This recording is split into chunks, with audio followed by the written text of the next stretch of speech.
Ciao ragazzi, bienvenue à tous dans un nouveau numéro du podcast de la Beneamata. Asseyez-vous confortablement parce que c'est pas tous les jours qu'on est au deuxième meilleur endroit du monde après Giuseppe Meazza.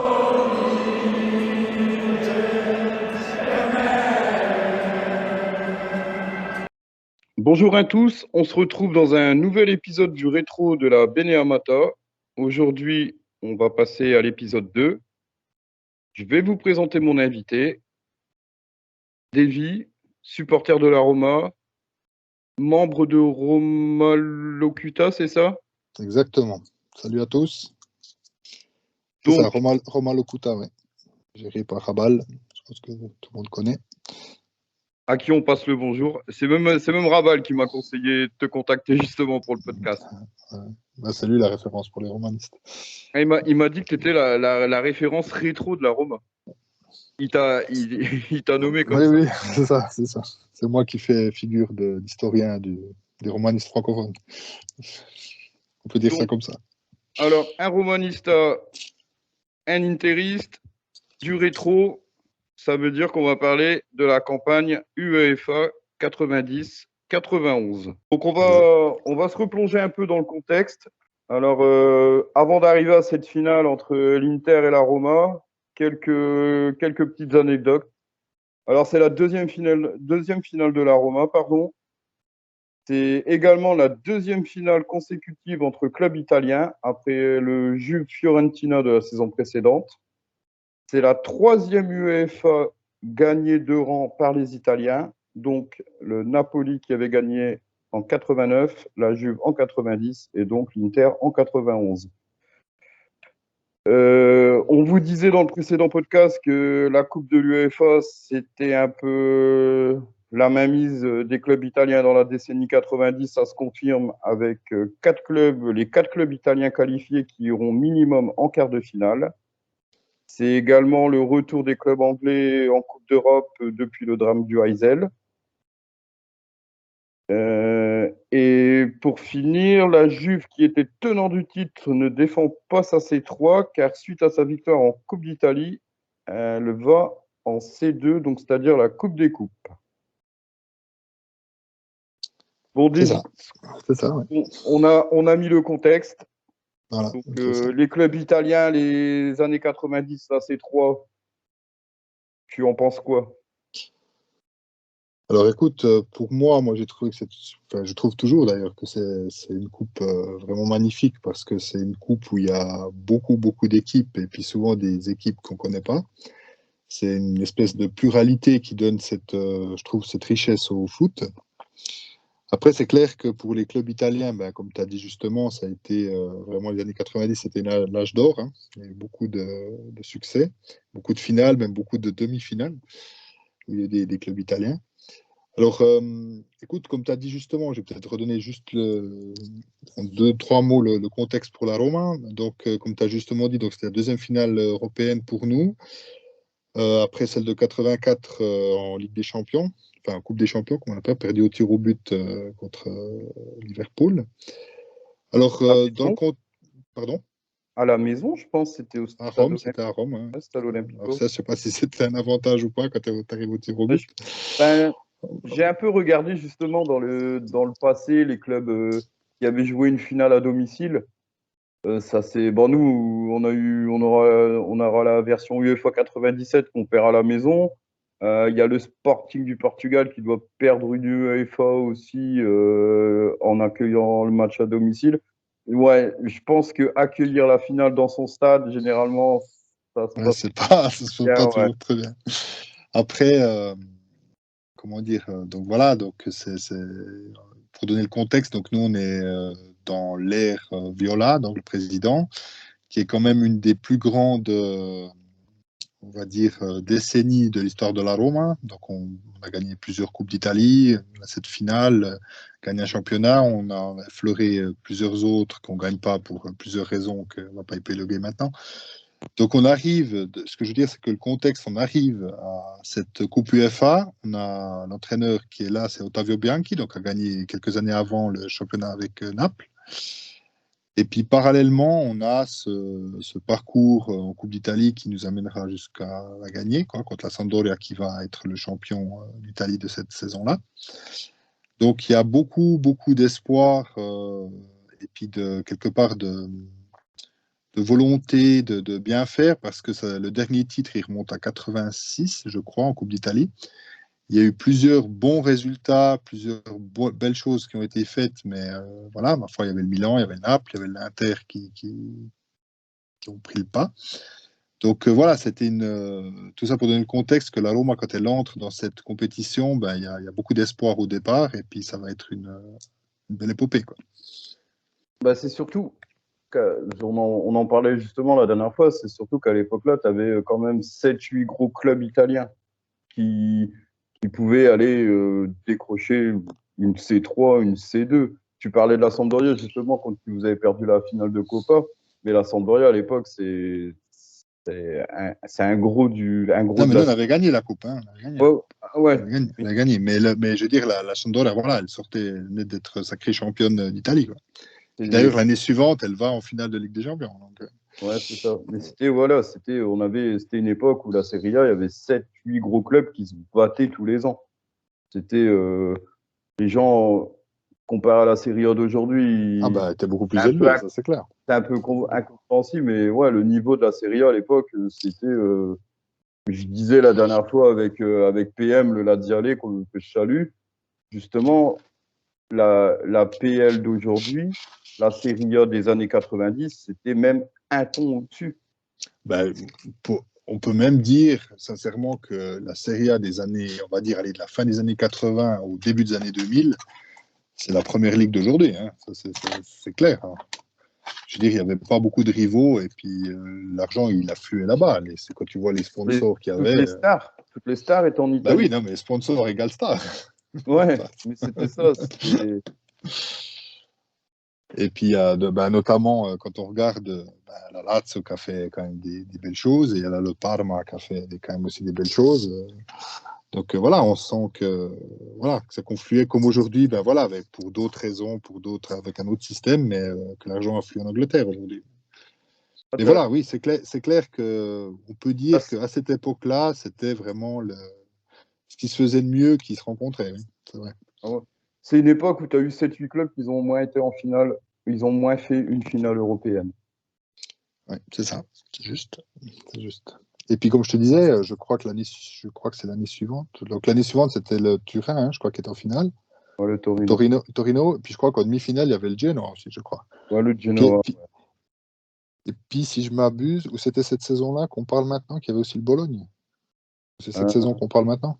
Non, Je crois, hein. Bologna, c'est un peu plus tard.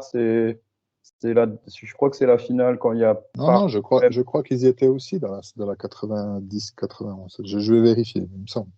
Bah là, je sais qu'il y avait les 4 clubs italiens, ils vont en quart. Donc, comme il y a déjà l'Inter, la Roma en finale, nous, on sort Bergame en quart. Et bah, Il me semble que le quatrième, c'est le c'était Bologne. peut-être Bologne. Ouais, ça devait être Il me semble que Bologne. le quatrième, c'est le Bologne. Bon, Donc, bref, on va c'est-à-dire que vérifier ça. même des clubs comme le Genoa ou Bologne, ils allaient en quart de Coupe d'Europe, ce qui est. C'est clair. Peut-être tu dis ça maintenant. S'il y a des gens qui ont pas vécu l'époque, on va leur dire le Genoa est allé en demi-finale de Coupe d'Europe. Mais je pense que tu as raison. Le Torino qui fait une finale, ou Parme qui est en série B, ou la Sampdoria qui sont en série B, ça, les gens, ça doit les faire halluciner quand même. Justement, c'est bien qu'on donne le contexte avant, parce que c'est clair qu'il y a 30 ans en arrière, c'était tout un autre. Mais la disparité, on va dire, même qu'elle existait déjà, les riches et les pauvres, on va dire, entre les clubs, mais la disparité n'était pas si grande qu'aujourd'hui. Donc c'est pour ça qu'il y avait des clubs comme ça qui arrivaient à émerger. Ça laissait les formules de l'époque laisser la chance aux, je vais pas dire aux plus faibles, mais aux équipes moins armées. Moins loties, hein, c'est vrai. Il y avait beaucoup moins de matchs à jouer pour espérer gagner le trophée ou la coupe. Alors que maintenant, je pense que tu veux gagner une C3, tu te fais 6 matchs de poule. Si tu n'es pas premier, tu te reprends un barrage, ça fait que tu arrives en 16e. Donc je pense que le nombre de matchs est automatiquement doublé. Donc si tu n'as pas l'effectif en conséquence, Et Clairement, clairement. pour des clubs comme ça, comme Bologna, Bologne, Genoa, ils n'ont pas des effectifs à rallonge. Donc, ça devient ultra compliqué d'aller faire des longs pas. Penser gagner le trophée, j'y pense même plus, quoi. Mais aller même faire un parcours, aller jusqu'en quart, ça devient ultra compliqué pour eux. Ah, mais ça, c'est clairement que on sait bien qu'on est dans une ère qui est faite pour les riches, hein, parce que c'est clair que les petits. Alors maintenant, ils vont te dire, oui, on a créé la Conference League justement pour que les petits, machin, tout ça. Mais c'est pas vrai non plus, parce que quand tu regardes le dernier carré, voire les quarts de finale, t'as aussi plus que des gros, quoi. Donc, À la limite, c'est- la coupe où tu as un peu plus de surprise. La oui, surprise, parce que tu as un des peu. équipes qui sont, en tout cas au début, tu as des équipes qui sont pas forcément connues, à part celles la représentante des gros championnats. Mais sur le fond, à la fin, plus ceux de l'Europa League qui sont reversés, c'est bien compliqué quand même pour les petits, hein. C'est ce qu'on parlait juste avant de lancer l'enregistrement, c'est que maintenant, tu peux commencer ta saison en C1, passer en Oui, C3. Faut que, puis finir en C4. ouais, voilà. À un moment, ils vont créer une C5 et je pense que tu pourras même être reversé en C5. Nous, à notre époque, ce qui était bien et pas bien, c'est que premier tour, tu te faisais sortir, ta saison européenne, elle était finie. Oui, Et mais voilà. ça avait plus de saveur parce que ça donnait un enjeu plus grand. Parce que, tu vois, tu dis, tu as un match, tu sais pas, tu vas sortir, tu vas pas sortir. Donc, tu vas voir le match parce que tu dis, ben, c'est peut-être le seul que je vais voir de la saison. Toi, tu dis qu'aujourd'hui, tu dis, bon, les poules, de toute façon, ils viennent 3 fois à la maison, donc j'ai le temps d'aller voir. Après, oh, celui-là, il vient, non, Ouais, mais ça, c'est c'est un ça. petit, je vais pas aller voir. Donc, c'est ça, tu perds dans le côté authentique du foot, quoi. Moi, je trouve que, voilà, tu dis, ah là là, c'est en jeu, tu dis, oulala, on joue le premier tour, est-ce qu'on sera au deuxième, on verra. Donc, toute cette incertitude et puis toute cette rareté, quelque part, des matchs faisait qu'il y avait cette. Ouais, Ouais. quelque chose de très mythique, légendaire, je trouve. Surtout quand tu arrives à faire une épopée. Donc ça veut dire que maintenant, vous pouvez être éliminé au tour préliminaire de Ligue des Champions et gagner la C4 en fin de saison. Exactement. Donc le football a bien évolué quand même depuis Alors, ça, c'est 30 sûr. ans. Ça, c'est sûr. Enfin, voilà.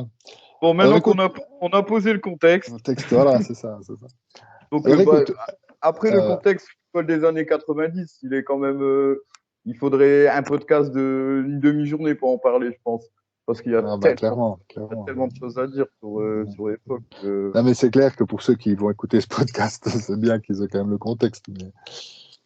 Ah, il faut Alors, toujours remettre le contexte des années ah 90 ouais, non, parce que non, parce que c'est clair que par rapport au foot d'aujourd'hui, c'est tout un autre monde, ça c'est clair. Et justement, là, puis, ce qu'il faut préciser, ce qu'on discutait en off, c'est que il n'y avait pas la télé comme maintenant pour voir tous les matchs, hein. C'était soit à la radio, soit résultat dans le journal le lendemain. ouais, bah, moi, c'est souvent le mardi dans le football d'après que je savais les résultats complets. Parce que- Que là, maintenant, allez, on n'avait même pas le télétexte, je pense. oui, 91, donc non, Internet ou je sais pas ça quoi, il n'y avait rien du n'existait tout, hein. pas. Il n'y avait rien du tout. Donc Personne n'avait de Minitel. Il y avait un c'est Minitel ça. pour 6000 Au- personnes, je pense. Aujourd'hui, tu as, le résultat, même si tu n'es pas devant l'écran, tu as le résultat en live sur ton smartphone. Mais à l'époque, Justement, on en avait parlé en off aussi. Moi, j'expliquais à mon filleul l'histoire du télétexte. Et bon, 12 ans, quoi. Ils connaissent pas, quoi. Mais ils me disaient, mais c'était dur pour savoir. Ah ouais, tu c'est vivais sûr. pas le moment. Si tu déprimais d'une défaite le lendemain ou. Et du coup, ouais, c'est vrai que c'est Là, complètement. puis surtout, suivre des championnats depuis Ah, les l'étranger, championnats c'était étrangers. hyper. Enfin, Ah, même les moi, mon coupes et les père, championnats. moi, mon père, il m'avait fait avec lui monter sur le toit, installer une parabole. On a dû mettre 3 jours à la régler parce que c'était un bordel à l'époque, tout ça. Mais ouais, c'était ultra compliqué. Alors que maintenant, tu veux suivre le foot italien, t'es juste abonné à Bein, Ah oui, bah, aujourd'hui. ça qui est incroyable, quoi. Ah oui, puis avec la nouvelle réglementation qu'ils vont faire à partir de la saison prochaine, où tu peux t'abonner à n'importe quel prestataire dans toute l'Union européenne, c'est encore plus facile, quoi. Ce que je voudrais dire, c'est déjà, ben, en tout cas pour la Roma, c'était quand même un parcours, on va dire, épique, hein, parce que nous, on a eu pratiquement que des gros. Donc, moi, le souvenir que j'ai, à l'époque, j'avais 12 ans, je crois. Premier tour contre le Benfica. Hein. Le Benfica, c'est quand même. Voilà. Donc, miracle. J'apprends le lendemain, hein, comme on vient de dire maintenant, qu'on avait gagné 1-0 à Lisbonne. Et dire, ouh là là, incroyable. Ah, puis le match retour, on gagne aussi à Rome 1-0. Mais c'était déjà quelque chose. Rien que ce premier tour, c'était déjà quelque chose C'était à l'époque, incroyable. Quoi. Benfica, c'est le finaliste de la Exactement. précédente. Ouais, ce que je pense, ouais, c'est l'année où il y a l'élimination avec la fameuse main de bataille avec l'OM. Donc ils sortent. C'est le finaliste. C'est le finaliste de la dernière Coupe des Champions. C'est ça. Donc c'est quand même. Donc tu vois, le premier tour, tu dis, oh purée, t'es déjà le Benfica. Ouais, donc déjà, le premier tour, il était quand même. C'est vrai que je viens d'y penser là sur l'instant, mais quand tu me disais, ouais, on a des gros clubs, ouais, effectivement, Benfica, ouais, le finaliste en titre de la Coupe des Champions. Ouais, quand même, ouais, c'était. Ouais, donc, tu coup, peux quand même avoir plus facile pour commencer. Ouais, tu voulais. Vous, ça va en dégraissant, je crois, le parcours. Plus vous avancez, plus. À la limite, on en parlera après avec l'admi, comme c'était les Danois, mais Benfica, c'était un adversaire de la demi, ça aurait été plus logique que le club danois, quoi. Oui, mais justement, c'est ça qu'on disait avant. Ce qui est bien, c'est que là, tu peux avoir des surprises. Mais à l'époque, il n'y avait pas de tête de série, je pense. Hein. Tu pouvais tirer n'importe qui. Ah non, alors il n'y a pas de tête de série. Non. C'est tout le monde, n'importe qui contre n'importe qui, même du même pays. Hein, tu pouvais tomber au premier tour. Il y avait, donc, maintenant, c'est vrai que là, on en reparle, mais les gros clubs sont ultra protégés. Ah clairement. Parce que quand j'entends, cette année, il disait la poule de Milan, la poule de la mort. Oui, parce qu'il y avait je dirais l'équilibre soi-disant le plus par rapport aux autres, mais je suis d'accord avec toi. À l'époque, 32e de finale de la C3, Roma, Benfica. Donc, voilà, premier tour. Je commence bien. Nous, le premier tour, donc les 32e, c'était contre le Rapide de Vienne. Un club autrichien assez accrocheur quand même dans les 80-90. Je crois bien que ça a été le plus dur pour l'Inter en plus. C'était donc défaite 2-1 à Vienne.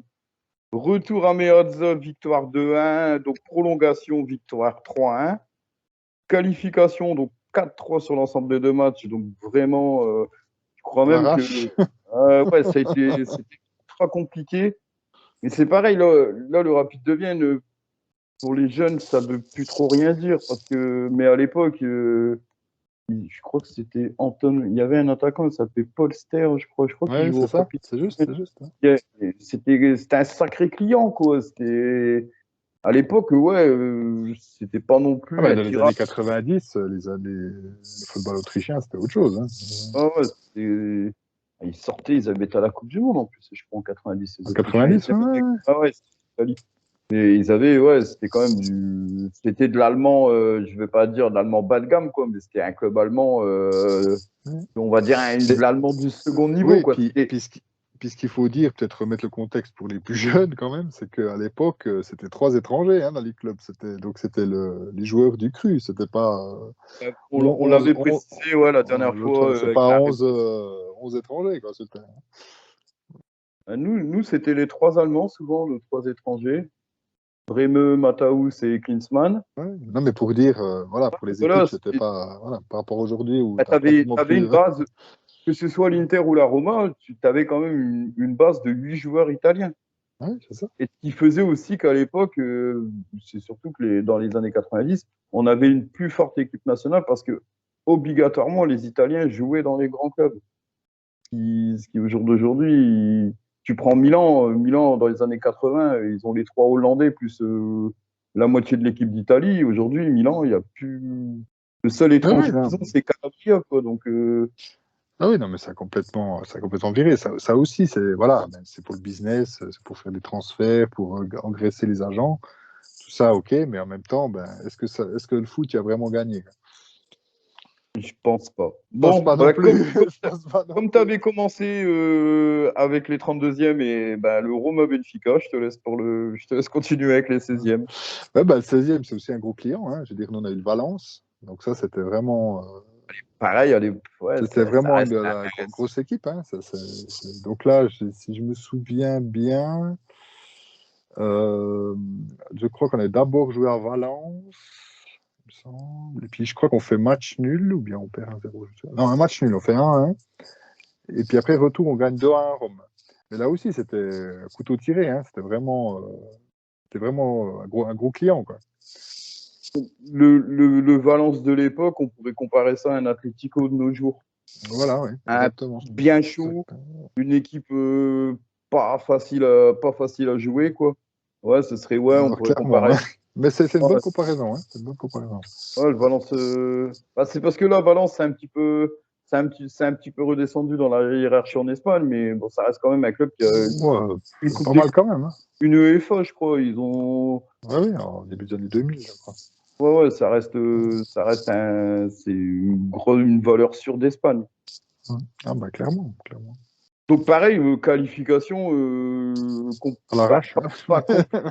pas compliqué, mais avec un adversaire de qualité quand même, quoi. C'était pas un club chypriote ou un club Ah, albanais. bah, je te dis, bah, comme Et- je t'ai dit au début, nous, on a eu que des gros, donc voilà, au moins, on était chaud, quoi. Là, c'était une bonne, c'était une bonne, ouais. Alors du coup, nous, côté Inter, pour les 16e de finale, c'était le seul club anglais engagé en C3. Alors, alors, retour des clubs anglais après 5 ans, comme j'avais Ah précisé oui, voilà, c'est au ça. début, Le par rapport au retour, hein. drame du Heysel. Donc, en fait, le drame du Heysel, c'est la finale 85 de C1 entre la Juve et Liverpool. Des affrontements en tribune, des morts. Donc, les clubs anglais qui ont été interdits 5 ans de Coupe d'Europe. Ouais, c'est ça. Donc, c'était la saison où ils faisaient leur retour, quoi. Il y a Liverpool, je crois, qui avait pris plus que ça. Ils avaient été interdits 8 ans, 8 saisons de Coupe d'Europe, je crois. Et, Il me semble aussi, ouais, il me semble que j'ai entendu quelque chose et comme ce ça. qui a fait que bah, tous les règles dans les tribunes, tout ça, c'est un peu venu de là aussi. Il y a eu beaucoup de mesures mises en place, les places debout qui avaient été Ah. interdites à un moment. Mais entre deux, il y avait aussi, je sais pas si tu te souviens, il y avait aussi le drame là, Oh, à Sheffield, je crois. Quand les gens ouais, s'étaient fait ouais, écraser contre les barrières. Je crois que c'était dans ouais, ouais, une en coupe 89. d'Angleterre. Ouais, c'est ça. Ouais, c'était ça en cup, ouais. Ouais, Donc, donc, voilà, ça a fait beaucoup évoluer les les clubs règles de anglais, sécurité, quoi. ils ont fait le ménage hein, quand même. Ils ont aussi fait le ménage dans les tribunes parce que le mouvement hooligan dans les années 80, je pense qu'il y a vraiment atteint Ah oui, son. mais ça c'est une chose, mais comme tu parlais avant aussi des infrastructures des stades, Ouais, ça a qui aussi était fait pas. beaucoup évoluer les choses, quoi. Ah, bah, de toute façon, je crois qu'il y avait, à l'époque, la première ministre anglaise, ça devait être Thatcher, elle avait vraiment tapé du poing sur la table et ils avaient vraiment fait le ménage à tous les niveaux. Que ce soit les structures, que ce soit le hooliganisme. C'est pour ça qu'aujourd'hui, vous avez des places en PL à 100 ou 120 euros le match. Ça a fait aussi Mais au que, moins, ils voient du spectacle, hein, ça, il faut le dire. ouais, il y a du spectacle Contrairement à nous. et les ambiances en tribune, c'est pas ça. Parce que le foot populaire, il s'est un peu perdu en Angleterre. Tous ces supporters-là, de toute façon, ils n'ont plus les moyens maintenant d'aller voir des Ouais, ben, matchs de ils PL. regardent, ils Ils sont dans sont, les des- clubs. ils Voilà, ils sont sont dans les descendus clubs. dans les Ouais. ligues, ouais. C'est Ils ça, sont hein. revenus à leurs clubs locaux, on va dire. C'est beaucoup ça, ils sont redescendus. Bon, Ouais, c'est juste. il y a quand même des clubs anglais qui, bon, voilà, ils ont gardé leur base de supporters, quoi, mais ça. Donc voilà, donc Aston Villa, match aller à Birmingham, défaite 2-0 de l'Inter. Donc pareil que le tour d'avant, on commence le tour avec une défaite à l'aller. Retour à Meazza et ben une Inter pazza le jour-là parce que 2-0, 3-0, qualification. Ça a été vraiment compliqué. Et moi, j'ai le souvenir de ce match retour parce que c'était, comme je te disais en haut, c'était le jour de mon anniversaire. Mon père, il était fou devant la télé. Mon père, il était interiste. Ouais, il était fou devant la télé. Moi, alors, c'est 90, donc j'avais 7 ans. Fou devant la télé parce que Alors déjà, en plus, ouais, c'était en italien. Donc moi, à l'époque, je comprenais pas du tout l'italien. Il y a des chez moi. Et je voyais mon père s'activer devant la télé, quoi, dans tous les sens, tout ça. Et je pense que le match-là, il a aussi fait. Alors, il y avait eu la Coupe du Monde 90. J'avais mon album Panini, comme tout le monde a tous Ouais, eu. comme tout le monde. Ouais. Et moi, j'étais fan de Nicolas Berti. Mais à l'époque, Inter, pour moi, c'était Bah des oui, cris bien sûr. internationales, tout ça. Mais j'aimais bien Nicolas Berti. Il était jeune, le jeune italien, tout ça. Donc, c'était un peu mon joueur préféré. Alors que tous Ouais, je les comprends. petits Italiens pas loin de chez moi, ils étaient tous fans de Toto Schilacci. Donc, donc, j'ai peut-être des potes qui sont devenus Juventino et moi Interisti, peut-être pas à cause de ça. Et donc, Nicolas Berti joue à Ah, on a l'Inter tous ça. et On a Nicolas tous un Berti début. fait le. Voilà. Mais ouais, moi, je me souviens de ce match. C'était, voilà, la première Pazza Inter, quoi. Et donc, du coup, Ouais, 3-0 des marques. match retour. Avec, alors, j'ai appris il n'y a pas longtemps que le troisième but, le ballon était sorti, donc il était pas. On va nous dire c'est la Marotta League, mais Marotta n'était pas encore à l'Inter à l'époque. Mais le ballon était bien sorti, et du coup, sur le but, c'est Bianchi qui met le troisième but, et du coup, 3-0, 3-2 sur l'ensemble des deux matchs, et qualification de l'Inter. Voilà, c'est ça. Tu vois, comme quoi, Alors, les les huitièmes, anecdotes. tu sors quel gros club maintenant? Bah écoute, alors paradoxalement, les huitièmes, c'était peut-être le tour le plus facile. Alors on avait pris Bordeaux, mais match aller, on gagne 5-0, donc c'est sûr que ça t'aplanit vite la route. Hein. Donc moi, j'ai le souvenir de ce match, mais quelques bribes comme ça, parce qu'il l'avait montré à la télévision française, bien sûr. Donc j'ai quelques bribes de souvenirs comme ça. Alors, je sais plus si c'était à Rome ou à Bordeaux, je sais plus. Et puis au retour, on gagne encore 2-0 à Bordeaux, donc ouais, c'était vraiment le tour, le seul tour facile, entre guillemets, quoi. Mais à l'époque, Bordeaux, c'était pas. Maintenant, ils Alors, sont je me c'était souviens pas pas à l'époque dégueulasse, quoi. ce que valait, C'était ce que l'époque valait Bordeaux. baisse, quoi. C'est le Bordeaux des années. Alors, début des années 90, je sais pas ce que ça va. Mais fin des années 80, c'était quand même peut-être le gros.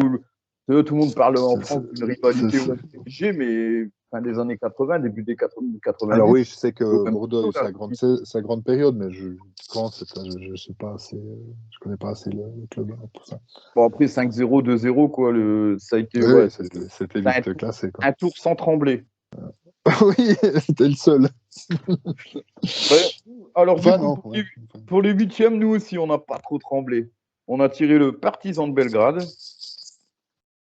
Donc, un petit déplacement à l'Est. Bon, là, c'était match aller à Meazza 3-0, net et sans bavure. Et un match nul 1-1 à Belgrade. Donc, qualification sans trop trembler. 4-1 sur l'ensemble des deux matchs. Et donc, ouais, ouais. voilà. Peut-être noter quand même qu'en huitième, il y avait aussi, ben, comme tu as dit avant, il y avait aussi l'Atalanta et puis le Bologne, comme je vois le tableau là sur les yeux. Donc l'Atalanta a quand même sorti Cologne, hein, quand même.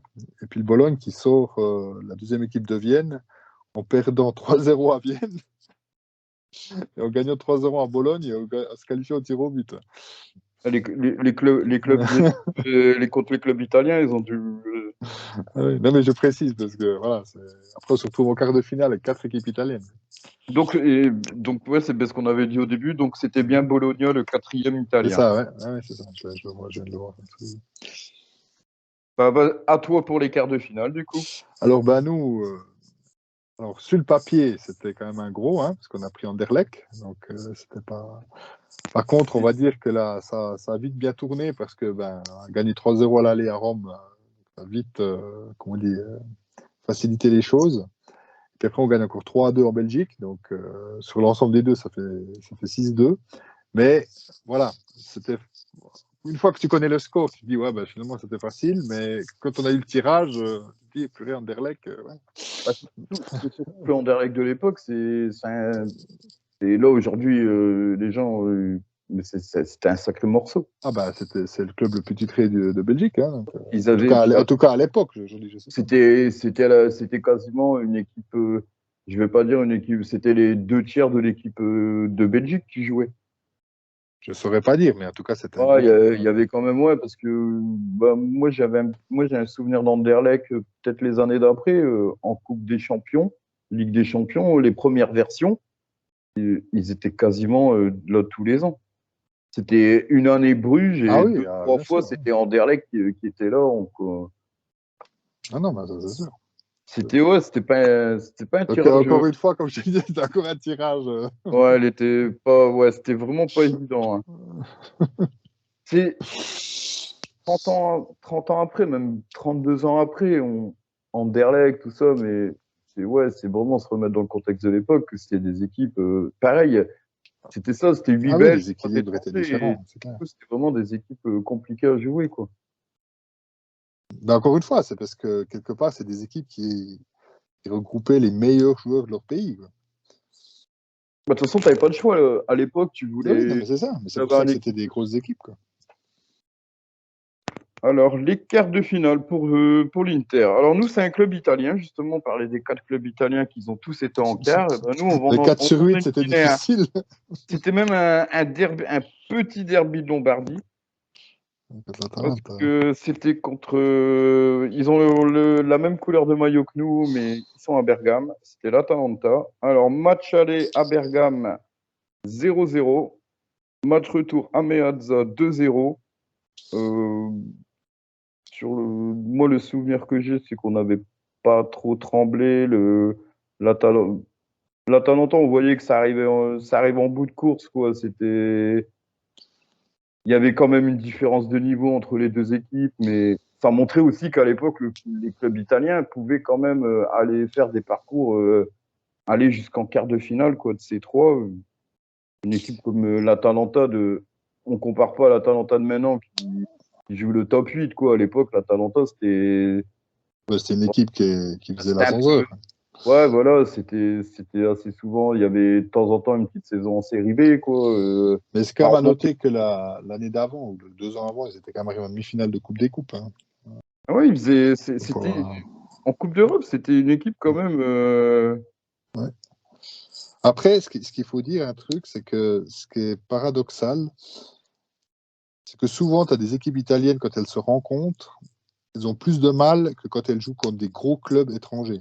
Parce qu'elles se connaissent tellement bien Tellement, ouais, que ça donne des matchs bon, ouais, où là, tout je le monde pense a que peur, quoi. ça devait être un quart fermé, un quart de finale qui a dû. Le match aller 0-0, je pense que ça devait être une purge à regarder. Ça, sûrement. J'en suis quasiment Je certain. sais pas, mais j'ai pas vu, mais je pense. Si à la limite, on a un de nos auditeurs qui l'a vu ce match aller à Atalanta-Inter, tu lui paries une bière que je pense que c'était une purge.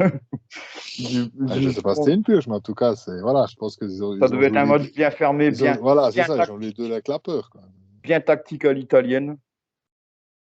Et mais bon, du coup, qualification 2-0 sur l'ensemble des deux matchs pour les demi. Alors, les demi, pour vous, c'est l'équipe surprise de la compétition. Voilà, On peut alors, l'appeler comme ça. le Brøndby, hein, le Brøndby IF.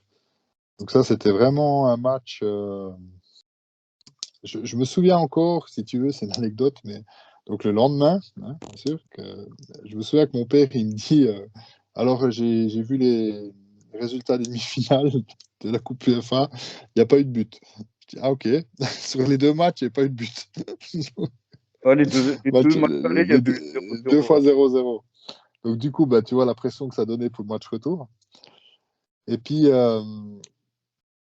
je me souviens, c'est rigolo, hein, des anecdotes comme ça. Donc, j'avais écouté à la radio, mais je me souviens que j'étais rentré, je me souviens plus de l'école ou je sais pas quoi, ce que j'avais ce jour-là. Et puis, ils avaient joué un peu plus tôt.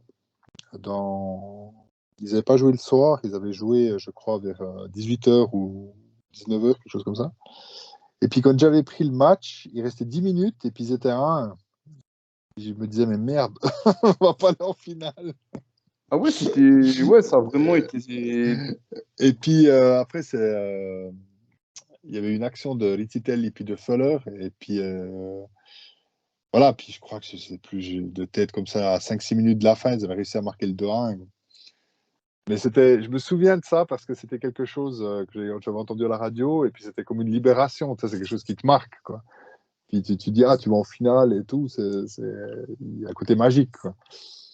Mais je me souviens de ça, quoi. Je me souviens que j'avais allumé la radio, ils étaient à 1, il restait 10 minutes, je me disais, mais non, mais non. Ouais. Donc ça a vraiment été une qualification À l'arrache, ouais. difficile. Ouais, c'est vrai. À Ah, parce l'arrache. qu'en plus, justement, il y avait l'anecdote que c'était la première fois qu'un club danois allait dans le dernier carré d'une Coupe d'Europe. Donc limite, c'était le meilleur tirage à prendre, quoi. Il restait l'Inter, le Sporting, Brøndby, pour la Roma, c'était le tirage souhaité, quoi. Ouais, Je pense je sais que, pas, je mais pense que les trois voulaient tirer Brøndby. ça, je me souviens pas, mais je veux dire, après, c'était toujours l'idée de pas tomber dans le même pays, avec les équipes du même pays. C'était ça qu'on voulait éviter. Mais après, moi, si tu veux, du haut de mes 12 ans, j'avais pas encore la vision de ce que représentait le Brøndby, quoi. Dans le sens, tu Ouais, dis, t'es en demi-finale, tu dis, oh là là, qu'est-ce qui va m'arriver, quoi. Il y avait ce côté-là, tu sais, cette angoisse, et puis tu te réjouis, puis tu as peur, et puis après, à l'époque, je me rendais pas du tout compte de ce que ça voulait dire le Brøndby, quoi. Comme bah, l'anecdote que tu disais sur les Danois, ça, je l'ai su bien après, je l'ai pas su sur le moment. justement, on en avait exactement pareil, on en avait parlé en off, on avait parlé de la finale de C1 de l'année-là, de 91, qui était OM Étoile Rouge de Belgrade. Nous, en France, pour nous, l'OM y était ultra, ultra, ultra favori. Mais donc à l'époque, on était des gamins, quoi. Donc pour tous les gamins, l'OM de Papin, tout ça, c'était. Mais quand Ouais, il on y avait un regarde côté bien magique. maintenant, avec du recul, moi je l'ai vu ça plusieurs années après, l'équipe de l'Étoile Rouge de Belgrade, c'était que des monstres. Ah oui, De, ah bah, c'est sûr, c'est c'est sûr. c'est tous des joueurs qui ont fini, il y en a les trois quarts, ils ont fini en Serie A, quoi. C'était Bah, des. Mihailovic, Savicevic, tout cela, quoi. Donc, des fois, se dire. Parce que là, on dit Brøndby, tout ça, mais peut-être qu'il y avait Mais beaucoup de Danois qui sont. au but, c'était Peter Schmeichel, hein. Bah, voilà, c'est ça, c'est justement ce qu'il fallait. Parce que 2 ans après, même pas 2 ans après, l'été d'après, tu as le Danemark, bon, qui est repêché pour l'Euro, mais qui gagne l'Euro. Donc, du coup, je pense que les joueurs de Brøndby, Clairement.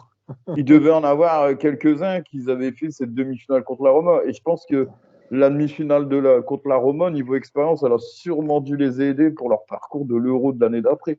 Parce que Bah, certainement, ça c'est sûr. pour des joueurs qui n'ont pas l'habitude de ça, c'est des défaites, mais c'est des défaites qui leur apprennent beaucoup de choses pour l'avenir. Ah, c'est une sacrée école, ça c'est sûr. Et puis, encore une fois, le niveau européen, il t'apprend d'autres choses que ce que tu vois dans ton propre championnat. Parce que, encore une fois, comme on disait, quel que soit le championnat, tu as quand même l'habitude des adversaires que tu rencontres, tu les connais. Oui, alors tu vas me dire, de temps en temps, tu as ceux qui viennent de la B ou de la deuxième division, comme ça. Mais voilà, le 80%, tu les connais. Je dis que quand tu joues contre des adversaires que tu n'as jamais rencontrés, tu as toujours une incertitude qui est pas la même, quoi. Et puis c'est des footballs différents. Exactement, exactement. C'est un autre, j'allais dire, c'est un autre style de jeu, une autre façon d'approcher le foot, d'approcher les matchs. Voilà, il y a plein, plein de choses, mais c'est aussi ça qui fait la beauté, quoi. Ouais, c'est ça, exactement. Alors, pour nous, demi-finale. Alors, donc, c'était bon, le Sporting du Portugal. Match aller, comme tu l'as dit, les deux matchs aller 0-0. Donc, je vais essayer de retrouver un ancien de mon Interclub qui va me dire aussi que ça devait être un match bien fermé, bien tactique, bien purge. Retour à Meazza et comme au tour précédent, qualification 2-0. Donc 2-0 sur l'ensemble des deux matchs. Et du coup, on se retrouve avec une finale 100% italienne. Donc Voilà. pour la deuxième année de suite, après le Juve Fiorentina de la saison d'avant. Donc, on a une Inter Roma bien calcio pour cette finale de la campagne 90-91. C'est ça. Donc, du coup, Alors, ouais. toi avant la finale, donc du coup, moi qui suivais ça encore de loin à l'époque, comment les Romains, vous étiez dans quel état d'esprit avant de la jouer cette Bah, finale? comme je t'ai dit, nous, on sortait quand même de 6 ans de disette, et puis il y avait ce côté, il y avait ce double effet de dire, ben voilà, c'est la première fois qu'on arrivait en finale de Coupe UEFA, ça c'était déjà une nouveauté. Et puis tu sors, voilà, 7 ans après que tu as perdu ta première finale européenne, en plus en Coupe des Champions, quoi. Donc il y a ce côté où il y a euh, tu sais, ce mélange de fierté que tu es arrivé jusque-là, cette envie de la gagner pour quelque part, gagner le trophée, c'est une chose, mais en même temps de remettre l'histoire à l'endroit avec la coupe perdue de la précédente. Et puis en même temps, il y a ce côté, tu sais que tu affrontes un gros, quoi, que tout le monde se connaît et puis que ça va être un match, voilà, même si l'Inter était favori, mais était favori à 51-49, quoi. Donc tu sais très bien que c'est un match qui va se jouer, comment dire ça, Pour des détails. sur des détails, quoi. Sur des détails. Ben, ça a été le cas, hein, d'ailleurs. Donc, Parce que voilà. ça, c'est vraiment. Moi, Donc, j'ai revu le match aller. Bon, il y a 2-0. Ça reste quand même alors, un match ultra équilibré. alors, justement, moi, j'ai le souvenir, donc ça, je me souviens des deux matchs. Moi, je me souviens que voilà, la Rome, elle perd 2-0 à Milan. Je crois qu'il y a eu un truc du style, elle prend les 2 buts en 3 ou 4 minutes. Donc, c'est style, il y a eu En 10 minutes. en 10 minutes, ouais, je me souviens parfaitement. 50, Donc, il y a 55e vraiment, et 64e. il y a vraiment eu ces quelques minutes de folie, entre guillemets, où elle a perdu la tête, et puis voilà, on perd la finale là-dessus. Après, bon, je suis pas. Maintenant, je veux dire, c'est il y a 30 ans qu'est passé de ça, mais je me suis toujours dit que le penalty, il était quand même vachement léger, hein, J'ai pensé la même chose. la faute. J'ai regardé la finale, ouais. Et justement, c'est ce que Je je me suis disais dit, à putain, celui-là. c'est quand même. Ouais, bon, voilà. Parce que tu sais, je reviens sur une anecdote, mais je sais pas si tu as regardé une fois, pas la finale, mais les meilleurs moments de la finale de la Rome contre Liverpool. 84. 484. Contre Ouais, ouais, Liverpool si, j'ai vu. marque le Ouais. premier but. Liverpool marque le premier but. Il y a une immense faute sur le gardien de la Rome, qu'aujourd'hui, Ouais, ça serait limite expulsion du joueur. Donc là, le gars, il dit rien du tout. L'autre, il lui passe la balle, il marque. Et tu te dis, mais attends, mais. Et puis là, tu dis à Milan, ouais, bon, ok, mais tu sais, le penalty, il n'était pas super évident, quoi. Il y a un petit accrochage, mais Ouais, tu vois, c'est pas. Tu dis, non, mais c'est attends, vraiment c'est léger, quoi. léger, quoi. Hein. Voilà. Bon, bref, voilà, on va pas faire l'histoire, mais. Et puis après, le retour à Rome, moi j'ai le souvenir, c'est marrant, hein, parce que, alors bien sûr, toi, en tant que romaniste, tu dis, bon voilà, le match retour, toi, tu es plein d'espoir, tu dis, on va faire le. Mais même qu'on n'avait pas réussi, j'avais quand même été très fier parce que tout le match, ils ont essayé. Tout le match, ça a été un abordage du but de l'Inter. Je me souviens que l'Inter, il a eu une action sur tout le match. Il a eu une fois une contre-attaque, mais sinon, c'était voilà, un siège du but. Une fois, il y a eu le poteau, je crois, mais Ouais, plutôt il y a un peu. extérieur, poteau extérieur. Après, il marque, puis il reste 10 minutes, je crois, quelque chose Ah, comme c'est ça. parce que voilà, c'est ça. Moi, C'est- je c'est- trouve c'est- le but vient trop tard. le but vient trop tard, mais de dire, ils ont essayé, ils ont tout donné, et puis dans le sens, bien sûr que j'étais hyper déçu, comme je t'ai dit avant, mais quelque part, tu sors de là, tu as tout donné, tu n'as pas de regret, quoi. Tu vois ce que je veux dire? Ouais, c'est. Après c'est clair que toi, quand tu as l'âge t'as 12 ans, moi, je me souviens que j'avais pleuré après, puis je me disais, mais purée, mais c'est pas vrai, tout ça. Et puis c'est quelque chose qui m'est resté toujours. Comme je te disais avant, pour moi, c'était une épopée qui a quand même été formatrice dans mon parcours de supporter. C'est quelque chose qui a été presque magique, presque légendaire, même si à la fin on gagne pas. Et puis il y a toujours cette frustration, guillemets, de ne pas avoir gagné cette coupe. Donc ce qui a encore, on va dire, l'année passée, je me suis dit, ah, on tient enfin notre revanche pour gagner cette coupe, qu'on aurait dû encore une fois gagner, et puis qu'on se fait, voilà, pas revenir dessus, mais que, voilà, on se fait voler pour plein d'autres choses. Mais voilà, quelque part, c'est pour ça que moi j'étais content de faire ce podcast avec toi, parce que c'est quand même quelque chose, un parcours qui m'a été, ouais, je sais pas comment dire, comme je dis, formateur, mais ça va Ouais, même il t'a au-delà de marqué. ça, De toute qui m'a façon, beaucoup marqué, quoi. Il y a eu d'autres, voilà, les suivantes en Coupe des Coupes, et choses comme ça, mais ça m'a pas marqué autant, quoi. Alors après, peut-être est-ce que c'est l'âge, est-ce que c'est aussi le parcours, c'est un mélange des deux, je pense je sais que c'est pas, un peu je tout. sais pas. Parce que, alors moi, je vais t'expliquer. Moi, le parcours là, je l'ai suivi d'un peu loin. C'était surtout mon père qui suivait beaucoup. Moi, c'est la version, c'est la coupe qu'on gagne en 94, qui m'a moi, que j'ai vraiment, qui m'a vraiment collé à l'Inter, quoi. Déjà parce que on avait pris Bergkamp, qui à l'époque était avec Berti, c'était un de mes joueurs préférés. J'adorais ce joueur quand j'étais gosse. Et quand il a signé à l'Inter, j'étais tout fou. Je voulais son maillot. Et c'est de là que ça m'a vraiment collé à l'Inter, quoi. Et c'est notre pire saison de notre histoire en Serie A, parce qu'on passe à un point de la relégation. Et au bout, on va chercher la Coupe de l'UEFA. Et bon, après, Ouais, tu l'adversaire, vois, c'est ça le foot, c'est ça le foot, c'est ça qui est beau. tu vois, c'est ça. Et justement, là je regardais, mais la finale retour, elle a lieu le 22 mai, chez vous. Alors que nous, le 22 mai, Et, en fait, c'est le jour où on a gagné la Ligue des Champions en 2010. Et vous, et du coup, ça me fait votre deuxième finale perdue à la maison.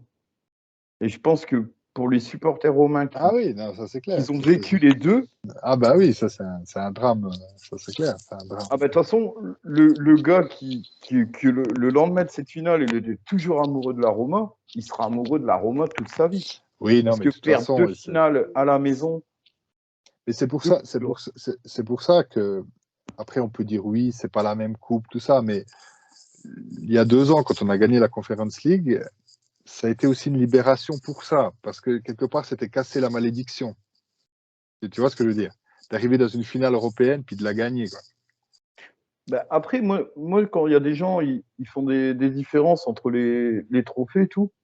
Moi, en tant que supporter de l'Inter, même une Super Coupe d'Italie, une Copa, je suis heureux qu'on la gagne. Bah, alors tu prêches un convaincu, parce que tu sais, aujourd'hui, les supporters, entre guillemets, qui À sont part des là, mais champions, il n'y a rien qui les intéresse. non, mais alors il y a ça, mais disons que pour un supporter de l'Inter, je peux comprendre parce que vous avez les structures, le club, l'argent pour faire ça je peux comprendre.